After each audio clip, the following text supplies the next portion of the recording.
At Local Bug Guy, we find that our best customers are the ones who appreciate why we exist. So in this video, I sat down with Brent, the founder of Local Bug Guy, and we talked about what life was like before Local Bug Guy and why he got started.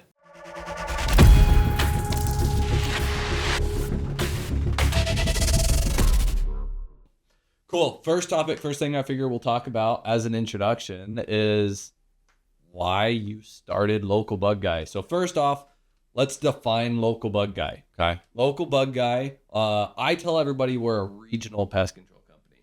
You and I live in Spanish Fork, Utah. Yep. We have Nate that helps us service up here.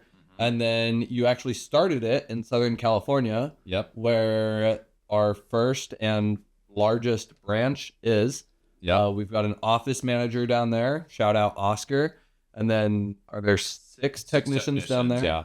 And then every summer we'll hire like a sales guy to answer the phone and a customer service rep to talk to existing customers when they need an extra service. But that's the company. I think if you count contractors, we've got a couple people that help on the marketing side, a couple people that help part-time doing things. We're at like 16 employees in the peak of season. Okay. Right now we're around 12 or 13. Yeah, that sounds more.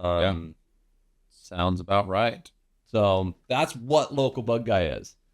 We'll get more into how we do business and stuff later, but let's talk about why Local Bug Guy. I'm sure like everybody, you were in third grade and you had to do the, what do you want to be when you grow up? And you said, I want to own a pest control company. Is that right? Nope. Nobody, I've said a few times, nobody chooses pest control chooses you. And it's one of those industries that there's a few people that it's a multi-generational and they grew up doing it and they want to do it. Most people they do it while they're trying to figure out what they want to do, or they're doing it while they're trying to figure out how to get to what they decided they wanted to do in third grade. And so it's kind of like a puppy. Pest control chooses you, and a lot of people are surprised at how much they love it. But I grew up on a farm, and I always thought that I would probably be a farmer because I didn't know how to do anything else. But I didn't know how to do that either. So I think this is always really interesting. Not a lot of people know this. Where was this farm? In Chihuahua, Mexico. And yeah, small little community of a few hundred white people in Mexico. So yeah. And so I always thought, like, since I don't know what I want to do, my dad farms. Maybe when I'm older, I'll ask him to teach me. And the thing I like about it is, since I don't know what I want to do, every day's different. So it should be fine. And then I got older, did a sales job selling like Bible videos to people. And I enjoyed that because I felt I was helping people. Was that like you were in a call center or? No, driving around, finding people who had the videos and then offering to say, hey, give me a list of like 10 of your friends that I can go annoy and try to sell them these cool videos that have helped you and your family. And then give them like a free little thing that I had to pay for, and then go knock on those people's door and kind of talk your way in. And I ended up doing pretty good. I don't know why, but I ended up doing pretty good. And then the next year, there's a girl that liked me and I had to make more money. And so someone told me about pest control. So I sold pest control door to door, and I liked that I could help people, but I hated that the more I did it, the more I realized that salespeople were really well treated and technicians were kind of given the minimal pay and the minimal attention. And the customer's experience was really inconsistent. Like, it wasn't usually terrible. The technician job was pretty terrible. The salesman job was super hard, but the people who made it made a lot of money, got a lot of respect. Yeah. But technicians didn't get a lot of respect, and customers. So I'm a numbers nerd. Okay. So when you say a lot of money and like really well treated, what is a pest control door-to-door guy? Nowadays, it's a lot more than it ever was then. But I was my first summer was average, and I made about $30,000 in about a little over 3 months. So about $10,000 a month. When was that for context? 2003. So 2003. So you made 30,000. That's, I mean, just with inflation, that's probably 60 to 80,000 now. I think it's probably about what the average college graduate or the average American made back then. So yeah, probably around 60,000 maybe. Okay. Yeah. And then, And if anybody's ever watching this 100 years in the future, we're currently 2025, so Yeah. do the math to extrapolate out. And then I felt like the customers didn't get a terrible service. It was just what you expect in our modern world. Nothing amazing, nothing super personal, nothing super real. Mhm. It was just kind of going through the motions. But yeah, the technician job wasn't great. The customer service wasn't great. The sales job, for the few that made it, was really, really good. And at some point, I did other things, and I did that again. And then it was a little more challenging, and I had a family and needed more money, and didn't do as good. So made 30,000, then like I think like 50,000, then like 80,000. So I was Just making in the summer. just in summer. So yeah, I was making more than probably someone with a master's degree would make working year round, and that was after just a couple summers of doing it. So And this it was still changed. mid 2000s. Yeah, 2003, 2004, 2005. And then a few years later, I sold again, and a couple of little pieces. One is I just had more and more of a feeling of it's harder to sell something I don't believe in as much. I'm not really a salesperson. It's more of I just like helping people, and I worked through the challenges of learning how to sell because I needed to and because I believed in what I was doing. Okay. And that also just I don't believe in it as much. And then just this feeling of I wouldn't want to be a customer. I wouldn't want to be a technician. And I don't want to be a salesperson anymore, partly because I'm tired of it. And partly because I just don't believe in it. I even remember talking to the owner and saying, look, if you took better care of the technicians and paid me less money, I'd make more money because I would believe in what I'm doing.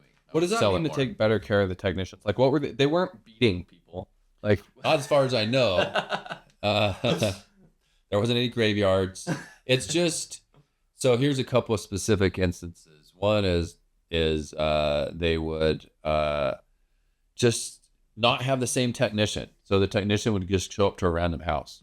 And it's a lot of little tiny stressors, like you've never been there before. You don't know the customer. And then the culture became just rush through the services because you're overbooked. yeah. You're overbooked, underpaid, overworked. And so you're like, well, I'm just going to survive my day, and you're going to do a little less to the minimum. And you know that you're not the guy coming back. Mm-hmm. And so that was part of it. And then the company, I was a manager, became a manager, the technicians, and it's like, hey, we're way behind on services and getting the jobs done for the month. So, hey, we need volunteers. Nobody volunteered. If somebody doesn't volunteer now, I'm going to Volunteered to like do extra. do jobs extra. on it. Yeah, Okay. like work on Saturdays, work on weekends. If nobody volunteers, then I'm going to choose for you. And just kind of treat them like a tool instead of a person. And So then if nobody volunteered, they would get voluntold, and they would they have to basically work on have Saturday. to work. Yeah. Okay. And then it shifted, like the very next week it was, whoa, we're way ahead on services. We need volunteers to take a day off with pay cut. And if nobody volunteers, then I'm going to choose for you. Oh, wow. And so those kinds of little things. And then just, it felt like, let's pay the salespeople as much as we possibly can. Let's go on these big trips to the top. People go to Hawaii. And even when we recruit people, we're going to go rent a house in Vegas and have these big parties. And then technicians was just, every once in a while, they might bring them donuts or something. Like they just weren't really treated like people, whereas the salespeople were treated like special people. Yeah. Technician were treated like disposable, almost not even people. Yeah. And I don't want to like make excuses for that discrepancy. I'm just trying to figure it out. Do you think the salespeople were paid better and treated better because their job was more appreciated by the owner? Or do you think it was harder to get and keep salespeople, so the companies had to do that in order to keep the salespeople, and then they just had nothing left for the technicians? Kind of all of the above. Part of it's supply and demand, and the complexities of markets and how prices are set. And it just was a much more difficult job to find people and to make them succeed. And so part of that's just capitalism, which isn't all good and isn't all bad. Part of it is just the reality of capitalism, and part of it is a conscious or subconscious choice to have a master and say, this person is the king, everybody and everything serves the purpose of the king. Got it. You might say on paper, everybody matters, every position is important, but in reality, you treat the salespeople better. And partly that's because most owners of pest control companies, including this one, they came from sales. And so it's kind of their world. By this one, you mean the one you were working for, not for. local bug guy? Yeah. Okay. Good.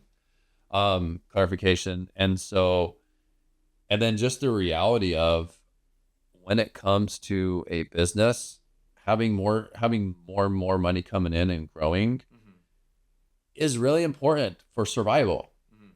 And so just kind of a survival of the species. You've got the hunters, you've got the ones that go down and make it happen. And so I think a business can't survive without really good sales and marketing, or at least can't grow. And if you're not growing, you're dying kind of phrase, which I think is at least mostly, if not completely true. Right. So yeah, part of it's the culture because of who the owners are in most pest control companies. Part of it is the reality of just life. You just have to have somebody making it happen, and those people, the market usually rewards those people exceptionally well. So yeah, it's a lot of little details and complexity, but I came from that world and I learned to really want to do the opposite. Thank you so much for watching. If you're interested in more content like this, click the link on the screen or press subscribe down below.